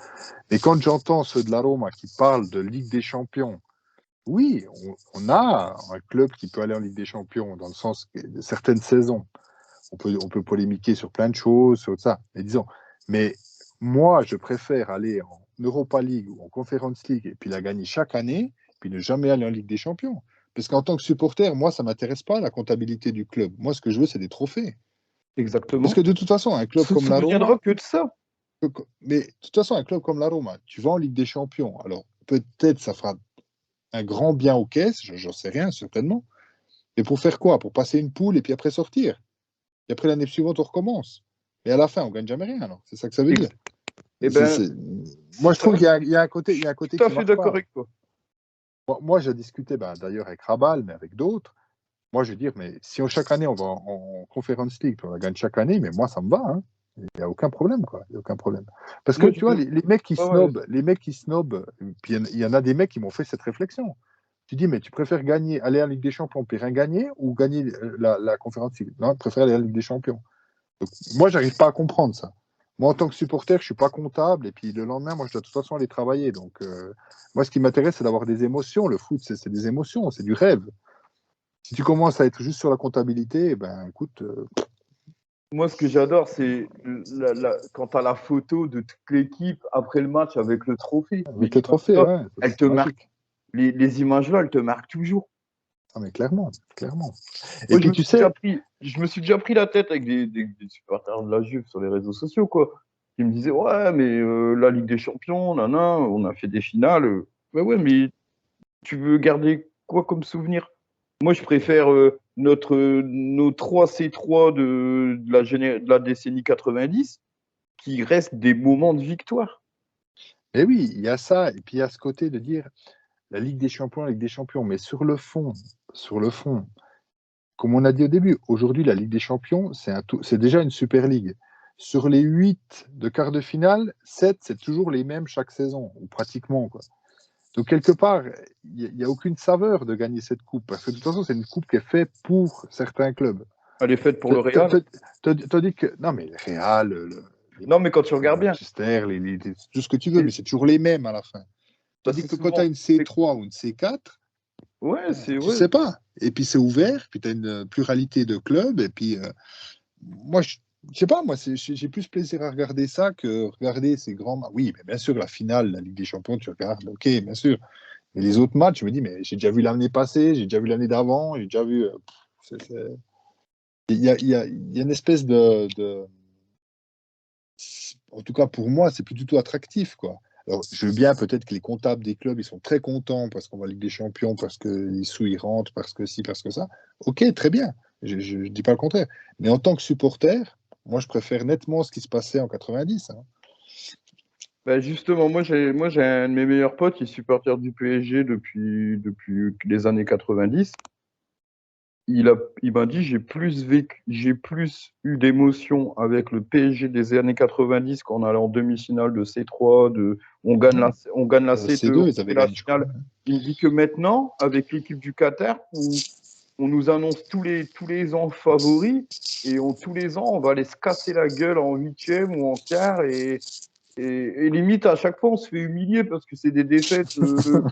Il me dit, ah, lui, l'histoire de Benzema, le tour où ça lui est resté en travers de la gorge, quoi. Il m'a dit non, mais il me dit, je préférais l'époque où on gagnait la C2 contre le Rapide de Vienne. Il dit, le jour-là, ben, et c'est là que c'est lui qui m'a sorti. Il me dit, mais tu vois, quand tu vois il me dit la photo, j'ai encadré chez moi. Il me dit, il y a toute l'équipe avec le trophée. Il me dit, la C2, il dit, tu prends les supporters du PSG d'aujourd'hui, ça savent même pas ce que c'est. Mais il me dit, Ah oui, non, mais franchement, c'est ce clair. trophée-là, il y a une valeur à mes yeux, mais il me dit, on a gagné un trophée européen. Comment des gens peuvent se contenter d'un quart de finale de Ligue des Champions? Ok, comme tu dis, pour les finances, c'est le top. Il dit, moi, perso, ma C2 de 95, je crois, 96, je sais plus, c'est 95 ou 96 qu'il a gagné. Il m'a dit, moi, pour moi, elle aura toujours une valeur symbolique parce que on a gagné. Il me dit, même si en finale, c'était le Rapide de Vienne, encore eux, généralement, dans tous les podcasts, hein, le Rapide de Vienne, il revient en ce moment. Et, ben, la Lazio, elle les avait éliminés Mais en comme quoi, tu 98. vois. Donc, Hein, du coup, comme on avait quoi. déjà parlé de ça, tu vois. Mais il me dit, voilà, il me dit, c'est une soirée que tu n'oublies pas dans ta vie. Il me dit, parce que, voilà, on a gagné un trophée européen. Ah oui, mais bien sûr. Mais à la fin, en tant que supporter, toi, chaque matin, tu dois te lever pour aller travailler. Donc, ce que tu veux, c'est du rêve, des émotions, de voir une équipe qui te fait vibrer. C'est ça que tu veux. C'est pas, tu vas pas regarder la comptabilité, le machin. Je m'en fous, moi. On n'est pas, voilà, nous, Alors, je veux dire, si on n'est pas armé pour on n'est gagner pas la Ligue des comptable. Champions, C'est alors ça, on est en ouais. Europa League. Alors, si on n'est pas armé pour la Europa League, on est en Conference League. Et puis, c'est tout. C'est pour ça que moi, je regrette quelque part aussi, on en discutait en off, mais de dire comme la Coupe d'Italie, c'est juste nul, parce que là aussi, tout est fait pour les gros. Je veux dire, au moins cette compétition-là, laissons les petits avoir une chance, quoi. Le truc de la Ligue des Champions à 4 clubs, ça a aussi tué la C2. Ah bah clairement. Je pense. Bah oui, c'est ça qui a fait le. Je connais un supporter de la Doria sur Twitter. Mhm. La C2 qui gagne, la finale de C1 derrière, tout ça. Il a, après, c'est parce qu'il gagne le trophée, mais il dit la C2 je sais plus, il gagne en 90, je crois, la C2, 89 ou 90. Il m'a dit, moi, le trophée, ça reste un trophée européen. Il dit, voilà, il dit, tu fais, comme tout le monde me dit, il dit, t'as la photo avec la coupe. Il dit, après le match, comme t'as gagné, t'es content. Il me dit, c'est une joie que. Il me dit, comment il y a des supporters, ils peuvent se contenter aujourd'hui d'une demi ou. Il me dit, Non, mais ça dépend. Dans le sens que si tu as une petite équipe, tu arrives en demi, c'est un exploit, c'est la première fois. Ça, c'est magique. Mais après, de dire, voilà, comme une équipe, comme, je sais pas, comme tu prends l'exemple, le PSG, dire, lui, voilà, une équipe qui est milliardaire, qui doit, normalement, devrait gagner chaque année. Mais quelque part, tu vois, tout est aseptisé à la fin, quoi. Comme il disait ton pote, tu annonces des grands joueurs, tu annonces machin, tout ça, puis pourquoi faire à la fin? Je veux dire, c'est plus que des faut finances, regarder les autres gagner. c'est plus que du business, tu vois. Donc il y a un côté qui est, ouais, mais comme tu as dit très justement avant, le jour où ils ont ouvert que c'était plus seulement le champion ou le tenant du titre qui allait en Ligue des Champions ou en Coupe UEFA, ça a tué le truc, quoi. Ça a tué le truc. Je pense Quand tu commences à ouvrir à tout le monde, ils ont tué mais des émotions à certains supporters. oui, puis certains clubs, parce que ben, tu vois bien que les petits sont toujours plus petits, puis les gros sont toujours plus gros. Alors que Dans, il dans y le a, il y a- podcast, dans le podcast précédent, justement, le Laziale, il me disait que la défaite de 98, elle leur a mentalement et psychologiquement aidé à gagner la Coupe des Coupes l'année 99. suivante, oui, bien sûr. Et pour lui, c'est un souvenir incroyable. Je dis voilà, il me dit la Lazio qui a gagné une Coupe d'Europe, quoi. Non, non, bah, ça c'est clair. Il me dit, Puis il me dit c'était sinon, mérité, hein. C'est pas... sinon tu fais qu'une C1 et t'as qu'un vainqueur de Coupe d'Europe tous les ans. Il Ah me oui. dit non. Oui. Mais quelque part, aujourd'hui, je voudrais faire le compte là aussi, mais combien d'équipes ont gagné la Ligue des Champions en n'ayant pas gagné le championnat? Parce que tu sais, personnellement, moi je trouve qu'un des plus grands exploits du foot, mais vraiment un des plus grands, si ce n'est le plus grand, tu prends le Nottingham Forest 79-80, Il y a un titre il, de champion il d'Angleterre. gagne un titre, il gagne 2 fois la Coupe des Champions. Et Ouais, ça, personne ne l'a jamais fait, quoi. ils ont plus de titres, ils ont plus de Coupes des Champions. Vraiment que titre. Ils ont gagné une seule fois, ils gagnent 2 fois la Coupe des Champions. Ouais, c'est Ça, parce c'est qu'ils sont, ça, c'est juste incroyable.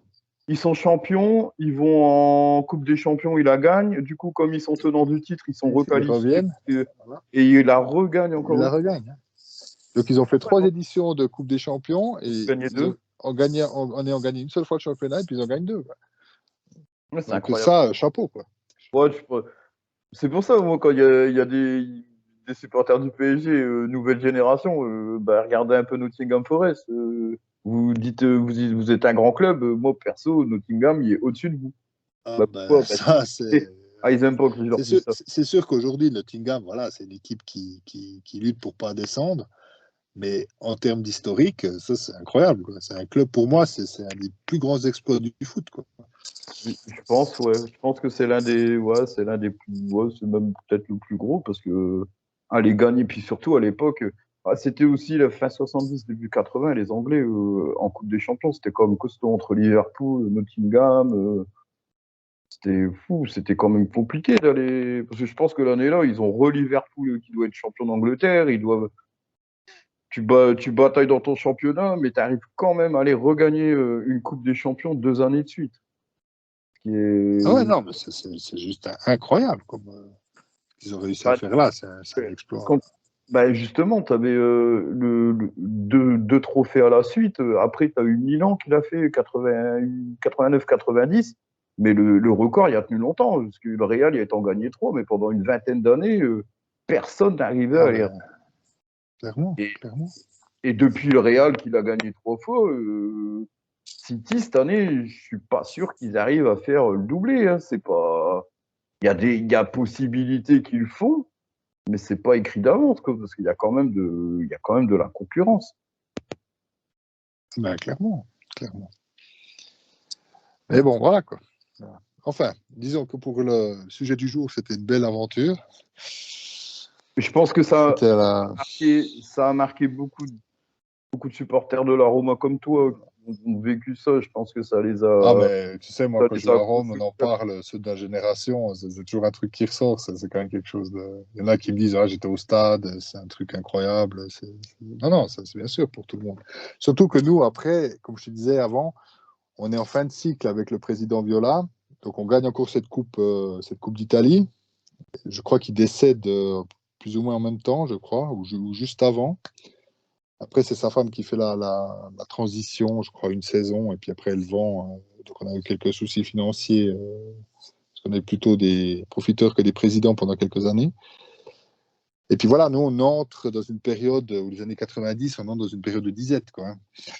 Donc, jusqu'au titre en 2000, là, 2001. Il y avait rien eu entre. Pour nous, ça a été vraiment une période très, très compliquée. Après les années 2000, ça a été plus, on va dire, on était dans le haut du tableau. Mais autant les années 80, c'était vraiment certainement une des décennies les plus fastes du club. Autant les années 90, ben voilà, il y a eu ces problèmes de changement de présidence, il y a eu pas mal de soucis là-dessus. Et voilà, donc nous, c'était vraiment cette finale et puis cette Coupe d'Italie la même saison, ça a été une fin de cycle en fait. Parce que justement, je regardais les deux équipes de la Roma entre l'aller et retour, mais bon, il y avait des internationaux italiens, quoi, mais quand tu vois les étrangers, Rudi Voller, Aldair, Berthold, c'était quand même Ah ouais, non, mais chaud ça à l'époque. c'est sûr. Rudi Et c'est Voller, C'était le C'est Gerd rigolo Müller parce que. des années fin 80-90, quoi. C'était l'attaquant allemand, le renard des Ah ouais, surfaces, quoi. Fuller, non, Fuller, ça c'était Et la c'était- valeur sûre. La valeur sûre. Puis Giannini, le c'était. capitaine, c'était quand même aussi, c'était pareil, une valeur sûre. Risitelli, je voyais, ouais, il y avait. Ah oui, non, non, mais il y avait des joueurs. Il y avait des joueurs. Mais disons qu'on était dans une fin de cycle au niveau, pas tellement au niveau des joueurs, mais au niveau de la Direction. structure, de la direction, de la structure du club. Et puis après, ils se sont perdus, voilà, avec ces batailles Parce que Ottavio Bianchi, je pense qu'il devient notre entraîneur 2 ans après. Ouais, et Ça, Ottavio je Bianchi. ne saurais Ah pas ouais, dire. après, il est supporter, il est entraîneur de l'Inter, je crois que ça doit être en 92 ou 93, ouais. Donc ouais, donc l'équipe, parce qu'après Voleur, il part à l'OM. Ouais, c'est ça, mais ça, c'était à la surprise générale aussi, hein.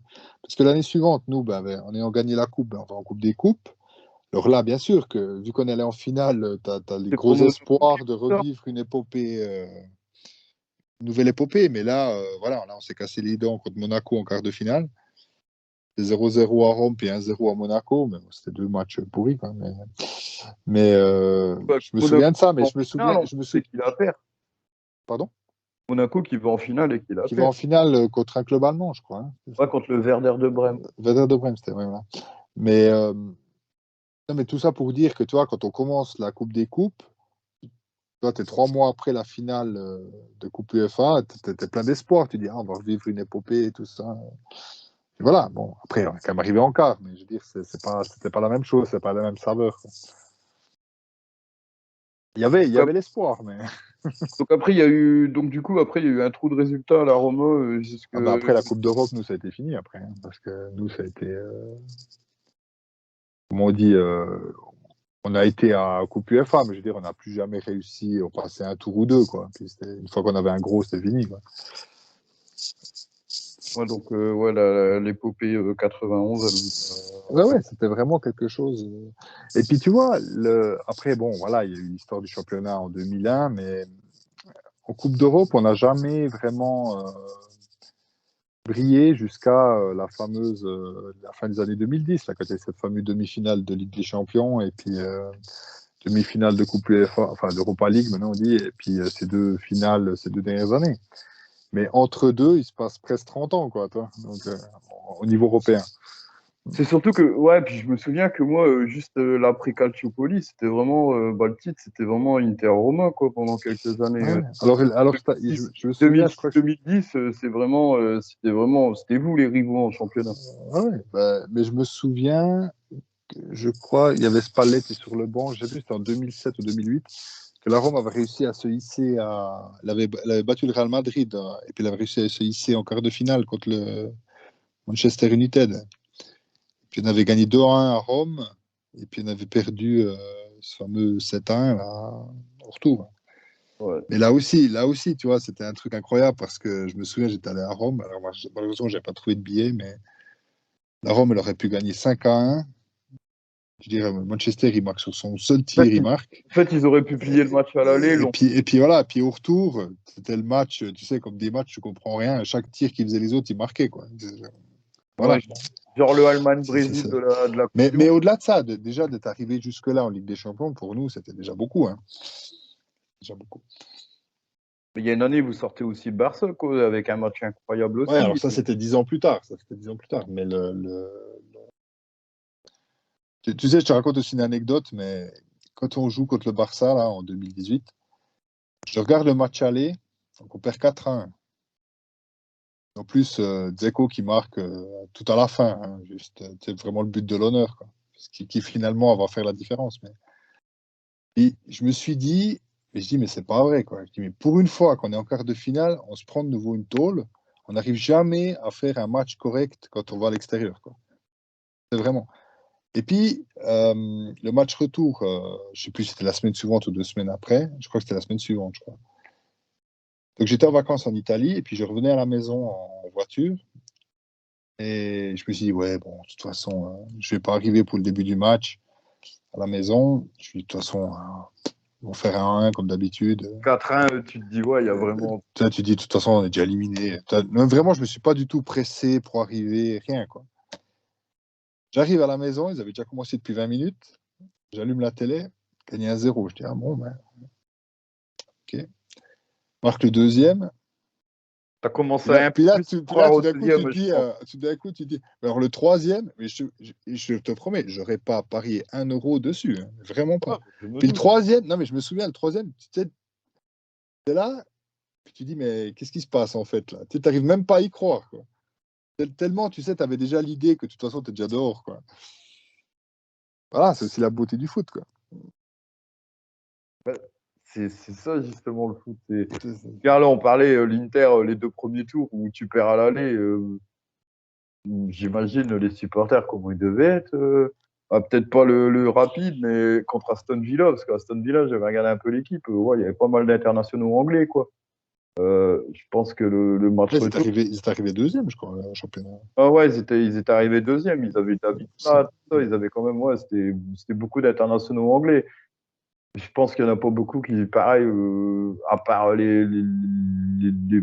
encore même les vrais mordus, mais quelqu'un qui avait un raisonnement logique, c'est du vois, on a perdu 2-0 là-bas, on a pris l'eau, on reçoit, on va jamais passer. Puis au final, ouais, Ouais, non, c'est clair, c'est mais clair. c'est ça qui est bien du foot, c'est que tu, Ah ben, c'est sûr. Mais le problème, c'est que le système, il est fait pour pas que ça arrive trop souvent, quand même, hein. voilà, c'est vraiment fait pour plus que ça arrive du tout. Oui, oui, ça Parce que aussi. Ouais, les derniers de retournement de situation comme ça, j'ai pas le souvenir. Ça devient, c'était quand même un ouais, peu ça plus. devient de plus en plus rare, hein. Ben, justement, on parlait d'Anderlecht, mais moi, Anderlecht, je me souviens d'un match, ça devait être en Coupe des Champions 93-94. Anderlecht, il menait 3-0 contre Werder de Brême, il restait 25 minutes de jeu.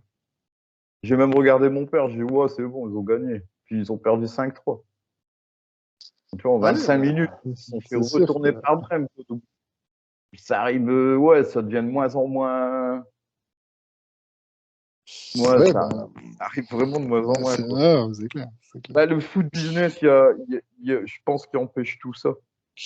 Ah ben, le foot business, il a tué beaucoup de choses, hein. Et puis, le problème, c'est qu'il y en a beaucoup qui s'enrichissent et puis on voit moins en moins de spectacles et moins en moins d'émotions, quoi.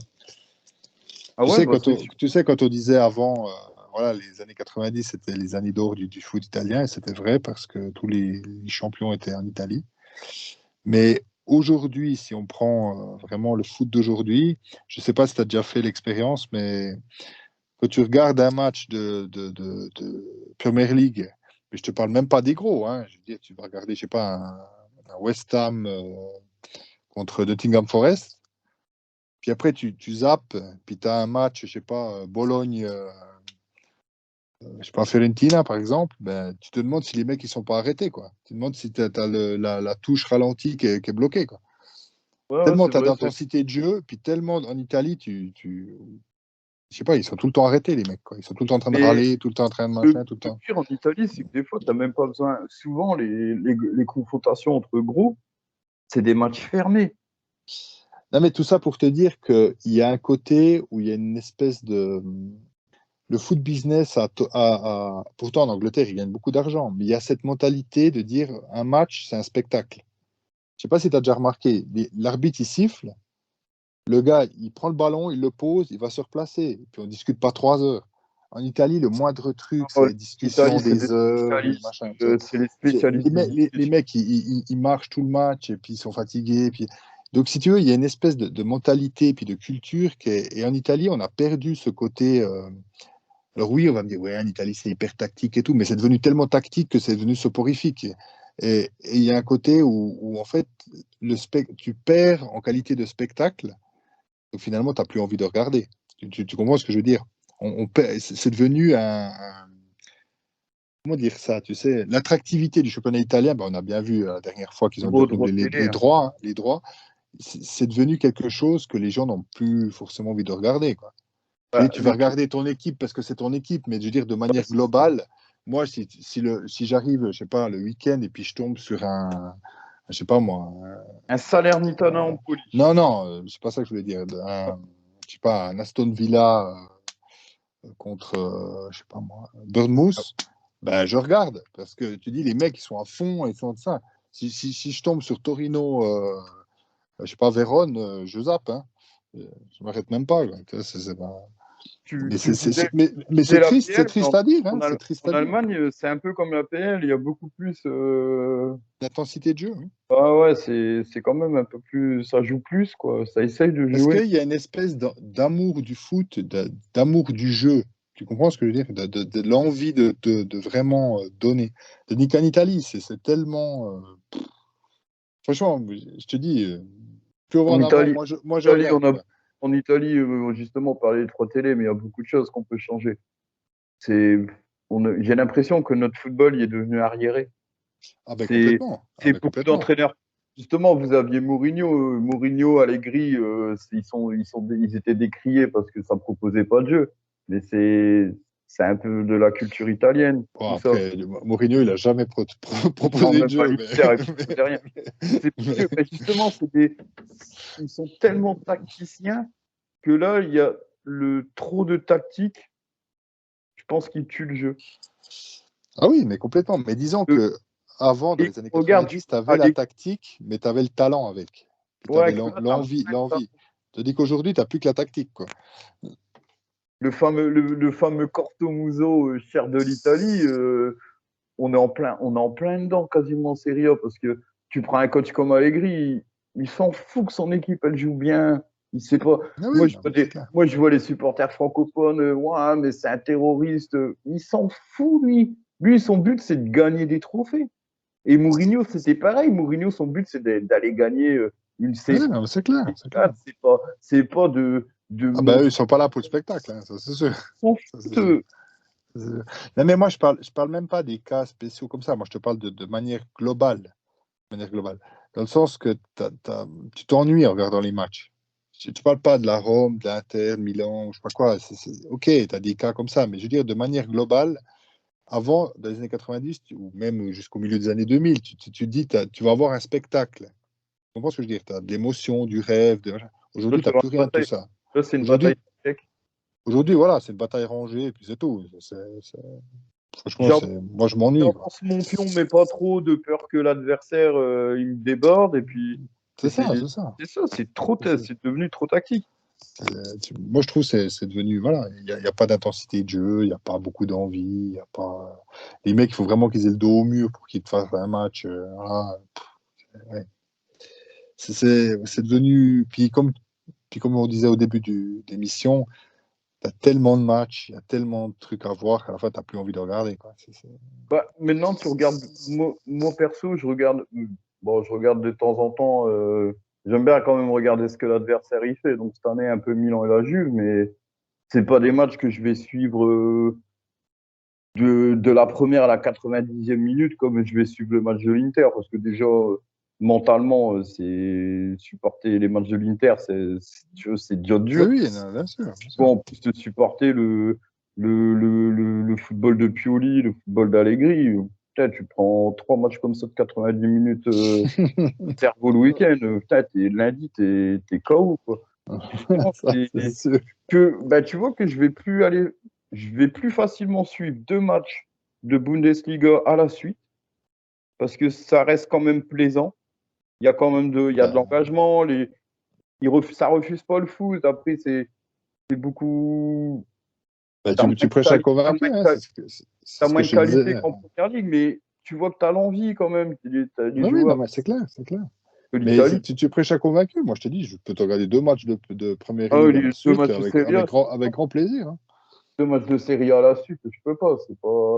Non, C'est non, c'est compliqué quand même. Si tu te c'est, dis, encore quoique Inzaghi, il développe quand même un peu de football comparé à certains. Ah Mais bah oui, ça, alors même beaucoup par rapport à certains. ouais, comparé mais ouais, je me vois pas un Hellas Vérone Torino à 15h enchaîné avec un Salernitana Sassuolo dans la foulée. Je vais me coucher. J'ai l'impression d'être revenu, de regarder 2 matchs de Ligue 1. Tu vois, c'est ça. Ah, il y a une époque, il y avait alors, plus que c'était l'histoire, alors je sais plus, il y a peut-être 7-8 ans maintenant. Tu avais le multi-Ligue 1 à Bein Sport. Je m'endormais devant tout le temps. Tellement il n'y avait pas de football, tellement c'était. ça- Qu'un multi, tu as plusieurs matchs. Normalement, ça doit être vivant, tout ça. Et, oh, Ouais, non, non, je comprends ce tombé que tu veux dire. dans mon canapé comme une grosse merde parce que, bah voilà, ça t'es pas attiré, en fait. Y a rien qui te. Un match, quand il est vivant, tout. Des fois, t'as des matchs, tu regardes, putain, il y a déjà 35 minutes de jeu, alors que t'as l'impression d'avoir Ouais, c'est allumé. clair. Ah non, c'est Il y ça. a des matchs de série A. Ah ouais, putain, c'est que le premier quart d'heure. Ah ouais. C'est Non. exactement ça. C'est Ah, moi, il y exactement a ça. eu, cette année, il y a eu un Cagliari, je sais plus Cagliari contre je sais plus qui. Ils perdaient, la première mi-temps, c'était une catastrophe. J'ai regardé le début de la deuxième mi-temps, j'ai éteint la télé. Putain, j'ai regardé 4-3. J'ai dit, putain, ils se sont réveillés. Mais c'est ça, tu vois, ça te donne même Ah plus oui, envie oui, je me parce que souviens, oui, je me souviens de ce match. Ouais. c'était en début de saison. Enfin, du résultat, je l'ai pas vu non plus. Contre Frosinone, je crois. Frosinone, il a dû marquer. J'ai éteint la télé, Frosinone, il a dû enchaîner le premier but. Et tu te dis, putain, pendant 60 minutes, j'étais devant ma télé, des yeux lourds parce que c'était compliqué à suivre. Ben, Exactement. le problème du droit télé, il vient de là, il vient de ça. Il vient des stades. Vous avez le même problème que nous avec le stade. Ça sera un jour. Est-ce qu'ils vont vraiment le faire? Ouais, un jour. Hein. Moi, le stade de l'Inter, le temps qu'ils n'ont pas posé la première pierre, c'est un projet. C'est tant que je Ah vois pas oui, non, que mais ça, c'est ça clair. parle de Rozzano, tout ça. Ah ok, d'accord. Il y en a beaucoup. Toi, t'en penses quoi, tout? Moi, j'attends qu'ils mettent la première pierre. Ah Le- oui, S'ils mettent la bah, première pierre, c'est c'est la même, qu'ils vont faire un stade. Et c'est la vous, à même la pour Roma, nous, hein. C'est la c'est même la pour même nous. chose. Hein. Je sais même plus où vous en êtes, vous, au niveau du stade. Parce Ok, qu'à moi non plus, je sais pas. un moment, vous deviez en faire un nouveau. Et puis là, j'ai entendu parler il n'y a pas longtemps que l'Olympico va être rénové. Alors, ça change tout le temps. Et la Lazio a le même problème. Et le Milan, il y a le même problème. On est le seul pays où il y a deux clubs de la même ville qui jouent dans le même stade qui leur appartient, même pas, qui est en location par la mairie. Oui, mais bon, avant, c'était comme ça que ça se faisait. Mais avant, ça se passait comme ça. Ça n'a pas évolué, quoi. En Allemagne, tu vas à Munich, ils ont chacun leur stade. Tu vas à Londres, il y a 10 ou 15, 20 stades à Londres, ils ont tous leur stade. Même un club comme Millwall qui végète en deuxième, voire troisième division maintenant, il a son stade. Ouais, Et, non, bah, c'est clair. Mais nous, on n'a pas évolué. On n'a pas et puis évolué. nous, on a des stades, ils sont Et après, tu vois les instances du football qu'on a. Hein. Les mecs, c'est des Ouais, momies aussi. Hein. bah, Donc, c'est ça. voilà. Mais tu prends les stades italiens, tu prends ton album Italia, Panini Italia Ah ouais, c'est les 90, mêmes. Hein. c'est les mêmes photos. Hein. Il n'y a C'est pas les eu de mêmes. travaux, il n'y a rien eu. Hein. Moi, j'en ai C'est fait les mêmes. quelques-uns. J'ai fait une quinzaine de stades en Italie. Moi, j'entends encore les gens, ils disent ouais, mais non, non, mais ouais, mais c'est. Il y en a, ils me disent ouais, toi, t'aimes bien aller en Italie parce que ça baigne dans son jus. Ouais, ça baigne même tellement dans son jus. Ah, tu vois, il y a des stades genre Pise, tout ça. Putain, ça a besoin d'un coup de travaux, mais il n'y a pas. Regarde, c'est Mais pratiquement tous. Hein. pas Pratiquement tous. tous. Parce qu'à part la Juve qui est un stade moderne, Là, il y a le Sassuolo aussi, et puis la Ludinese. Sassuolo, ouais, mais Sassuolo, ils ont fait un étang de pêche autour de la pelouse. T'as une mare, t'as une Ah, fosse, elle ben, est remplie il y a d'eau avec des l'Udinese et puis techniques l'Atalanta utilisées. aussi qui fait. Et puis Bergame qui est seulement en train de le finir. Mais Ah non, mais c'est. ça fait Puis tu vois les sous qu'ils pourraient injecter là-dedans pour relancer l'économie. Quoi. Pour les ben, immenses ouais. travaux et tout, mais. Alors, on dit l'administration. Alors, en France, les gens aiment bien dire l'administration, c'est long, nana. Oh, bah, l'administration italienne, Ouais, c'est. mais bon, il n'y a pas que ça, tu sais. Il y a beaucoup de choses qui sont derrière qu'on ne voit pas. Géré. Hein. Bah, nous, à Milan, il y a le problème du maire. Le maire, il est bien gentil. Il veut faire un nouveau. Il voulait à un moment, il voulait faire un nouveau stade, mais qu'on continue à le louer. Quel intérêt le jeu, c'est d'avoir son stade à nous. C'est pas. C'est pour ça que les deux stades, que ce soit de l'Inter ou du Milan, ils vont se retrouver en dehors de Milan. Non, non, mais ça, c'est clair. Ça, c'est clair. Pareil, ils voulaient rénover Meazza, après ils voulaient le raser pour en refaire un autre, puis au final, comme tu peux pas toucher au second anneau parce que je pense il doit être classé ou quelque chose. Donc ça fait qu'en fait, bah, tu peux pas faire ce que tu veux non plus. Donc Ouais, ouais, non, non, mais c'est hyper compliqué. Mais là, c'est sûr qu'on a des décennies de retard. Ça, on est bah, d'accord. Hein. vous, l'histoire du terrain, moi je pense la Roma, j'avais entendu une histoire, ils avaient un terrain, mais du coup le terrain ils peuvent plus. C'est pareil, à un moment, Oui, parce qu'il y a les promoteurs qui veulent aller dessus, et puis qui veulent c'est l'utiliser, et puis qui c'est veulent plus gagner, et intéressant. puis que. C'est toujours une histoire de fric. Mais de toute façon, Voilà. c'est ça. De Donc, toute façon, le voilà. promoteur, pour lui, il vaut mieux qu'il ait une zone commerciale avec des enseignes, des shops qu'il va louer à tout le monde qu'un stade. c'est beaucoup moins rentable. En plus, Ah bah, le stade, il va devoir vendre le terrain au club, donc c'est quelque chose où, voilà, c'est tout. Il touche sa somme dès le début, puis après, il touchera plus rien. bon, après, c'est aussi des grosses sommes. Hein. Ah bah, Ah ouais, ouais, c'est vrai, ouais, c'est quand c'est même. gros, Mais c'est des bon, grosses sommes. comme je te disais, un podcast sur le foot italien, on peut en faire Ah oui, full. oui, bah justement, là, je veux dire, on a un peu débordé, mais c'est clair il y aurait tellement de choses à faire, ça, c'est sûr. Je C'est pense sûr. qu'on pourrait se Il y a, mettre en. il y a d'autres thématiques qu'on pourrait aborder, ça, c'est sûr. Il y en a, ouais, il y en a beaucoup. Le problème, c'est que des problèmes. On voit pas, il y a pas beaucoup de positifs à en sortir de tout ça. Bah, moi, depuis la Coupe du Monde 90, j'ai vraiment l'impression que ça n'a pas évolué du Ah niveau bah du non, sol, ah des bah non. Ah bah non. infrastructures, des. Ben, la preuve, c'est que tu vois que quand ils te parlent qu'ils veulent faire l'euro avec la Turquie, quoi. Tu dis, mais attends. Du coup, c'est 5 stades dans chaque pays, je crois. Non, mais au-delà de ça, tu dis l'Italie qui est un pays soi-disant de foot, De puis tu peux foot. pas organiser l'euro tout seul. Ah ben Ok. les Turcs, ils ont aucun travaux à faire dans leur stade, hein.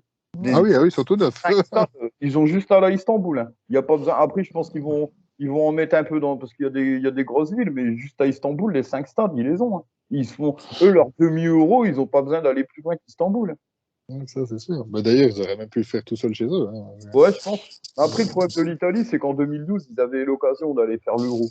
Et finalement, je pense que les instances du UEFA, ils ont vu que ça bougeait pas trop. Et finalement, il y a atterri en Pologne et en Ukraine, qui, pareil, ils ont un meilleur parc de stades que nous. Ah, ouais.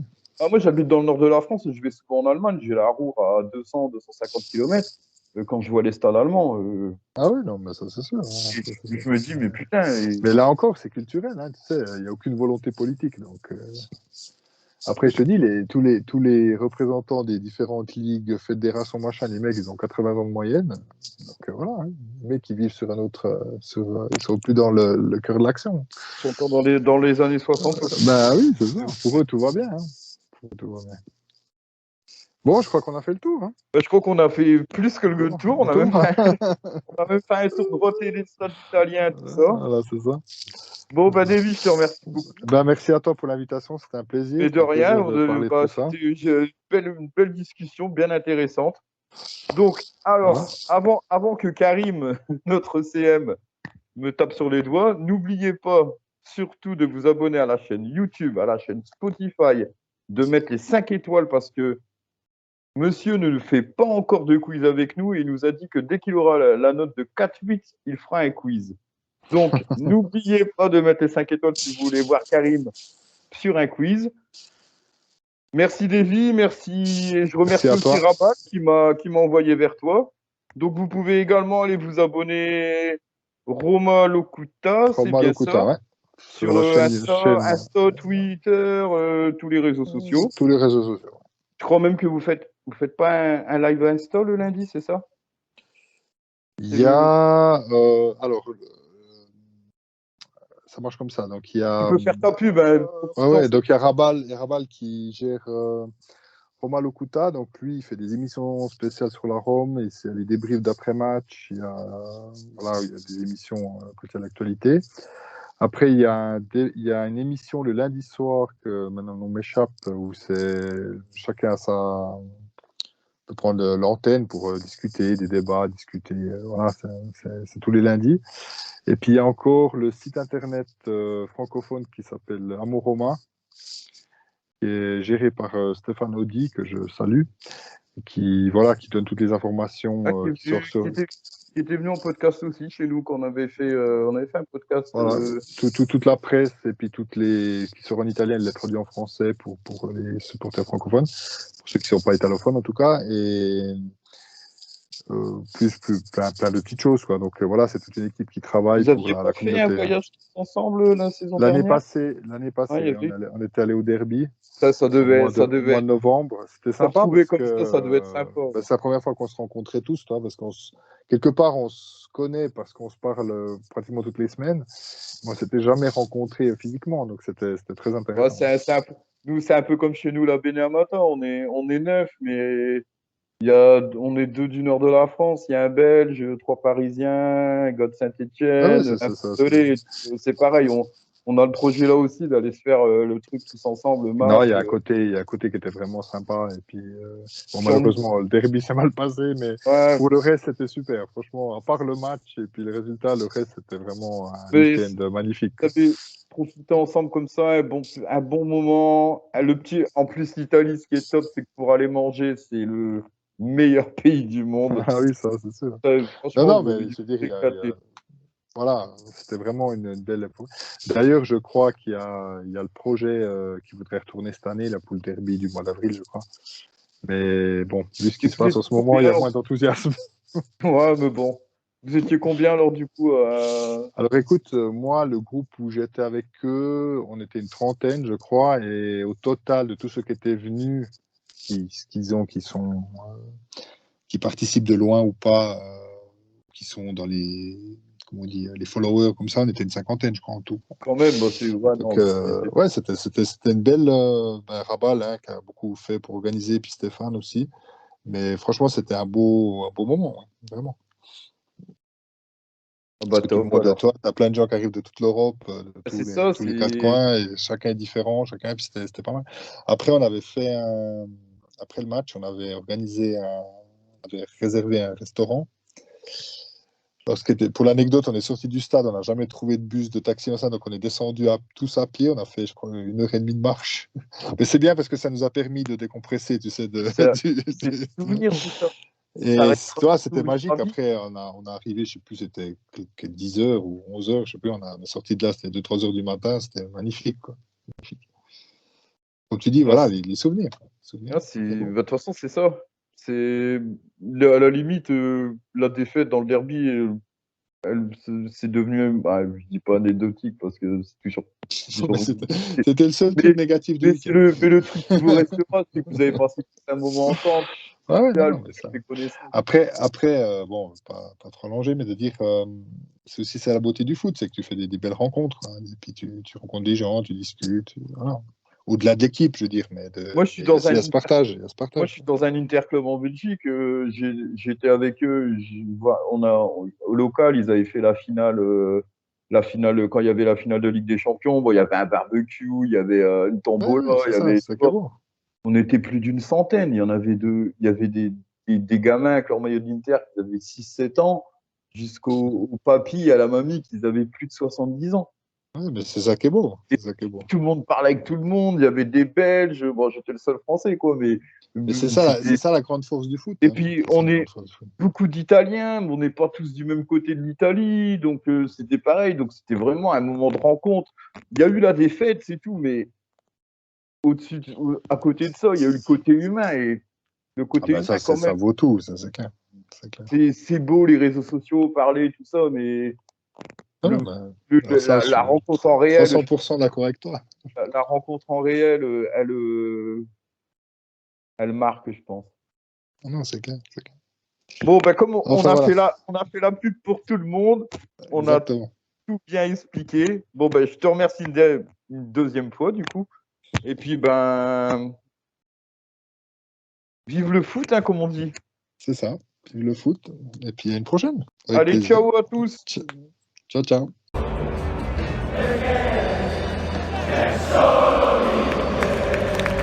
Merci à tous d'avoir suivi le podcast. N'oubliez pas de lâcher un like, de vous abonner et on se retrouve très prochainement pour un prochain podcast. Ciao tutti!